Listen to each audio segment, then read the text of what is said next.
אז אנחנו עוברים לסעיף י"ב ממאמר במתן תורה של בעל הסולם. אוקיי, בסעיף הקודם דיברנו על חוק שורש וענף, על השתוות הצורה, בסדר? ככל שאשווה צורה לבורא יתברך, כך בעצם אני יותר ויותר קרב ודבק בו, כי המושג שנקרא דבקות היא תלויה אך ורק בעניין השתוות הצורה.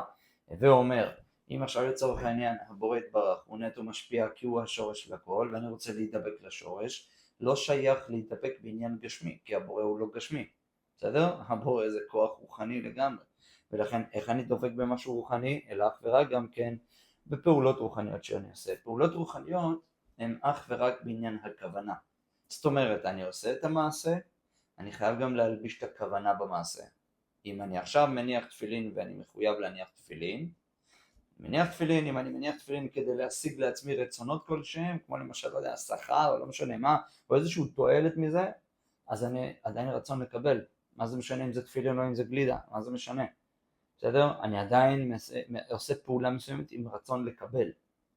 אוקיי? אין בעיה מטעם הקדושה, אבל עדיין אתה רצון לקבל לעצמך, אז עדיין יש שוני בינך לבין הבורא יתברך.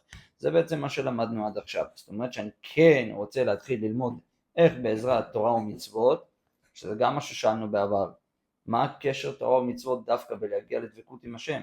אוקיי? כי גם שאלנו את השאלה הזאת כי היא נובעת משאלת ואהבת לרעך כמוך, איך יכול להיות שזה הכלל הגדול בתורה. אנחנו רוצים להבין את הדברים האלה עכשיו, נכנסים לאט לאט יותר פנימה. סעיף י"ב אנחנו מדברים על עניין המצוות דווקא, עכשיו נתחיל להיכנס לעסק. ואלה הם דברי חז"ל, בשאלתם, וכי מה אכפת לה על הקדוש ברוך הוא, למי ששוחט מן הצוואר או מי ששוחט מן העורף? אבל לא ניתנו לנו המצוות אלא לצרף בהן את הבריות. עד כאן לשונם. זאת אומרת שאחד השאלות שהם באים ושואלים, אם הבורא הוא מושלם, והוא ללא חיסרון וללא כלום, ממילא הוא לא אמור להיות עם תגובות נפש כלשהן על פעולות שאני עושה. הרי כתוב ויהי חרף השם, אז איך אני מבין את המשפט הזה? הרי הבורא לא יכול לכעוס, כי כעס זה תנועת חיסרון. כעס נובע מחיסרון כלשהו, אז איך אנחנו נרשום את הדבר הזה? ואז באים ואומרים, הבורא לעולם לא יכול לכעוס, כי כל תנועה שהיא, היא מעידה בעצם על חיסרון שקודם לה, ולכן נתחילה התנועה. את הדברים האלה לומדים לעומק בתלמוד 10 הספירות. אבל פה באים ואומרים דבר מאוד פשוט. אוקיי? הבורא לא מעניין אותו אישית האם אתה שוחט מהצוואר או מהעורף.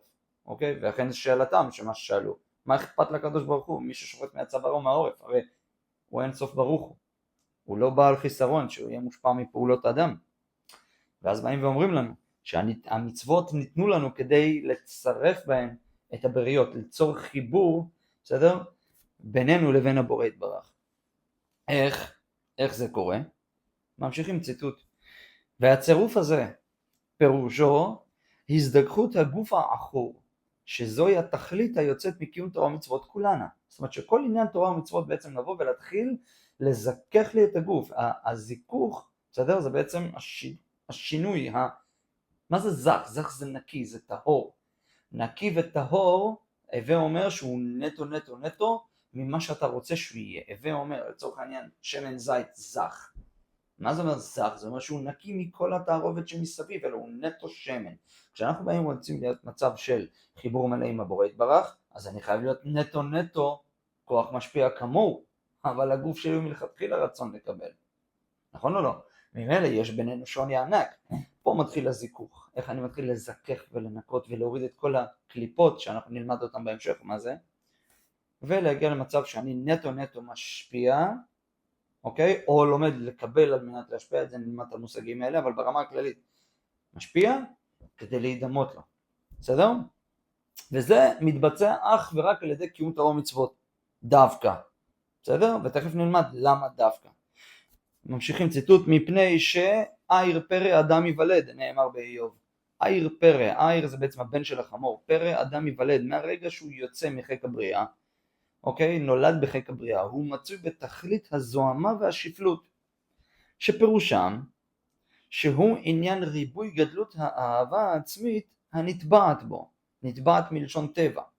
זאת אומרת, על פי מה החליטו לגרוא לזה זוהמה ושפלות? על פי זה שאנחנו בדיוק הפך הבורא יתברך ל100%, כי תינוק שהוא נולד, כמה נקודות השפעה יש לו? כלום, הוא רק מקבל.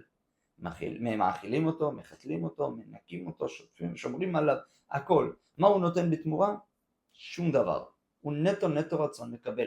זוהי בעצם השפלות. למה? כי אתה בדיוק ההפך לגמרי מהבורא יתברך. אשר כל תנועותיו סובבים בחוזקה על כותבו עצמו, מבלי ניצוצי השפעה לזולתו ולא כלום. באופן שאז נמצא במרחק הסופי מן השורש יתברך והתעלה. דהיינו, מהקצה אל הקצה. אם הבורא הוא נטו משפיע, כמו שלמדנו, חוק שורש וענף, בעניין השוואת הצורה, אם הבורא הוא נטו משפיע, תינוק הוא נטו מקבל, אין ביניהם השוואה, לא יהיה ביניהם דבקות. בסדר עד כאן? יופי. אנחנו ממשיכים.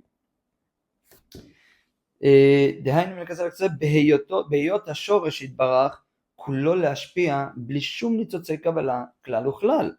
ואותו הנולד נמצא כולו במצב של קבלה לעצמו בלי שום ניצוצי השפעה ולא כלום. ועל כן נבחן מצבו בנקודה התחתונה של השפלות והזוהמה המצויה בעולמנו האנושי.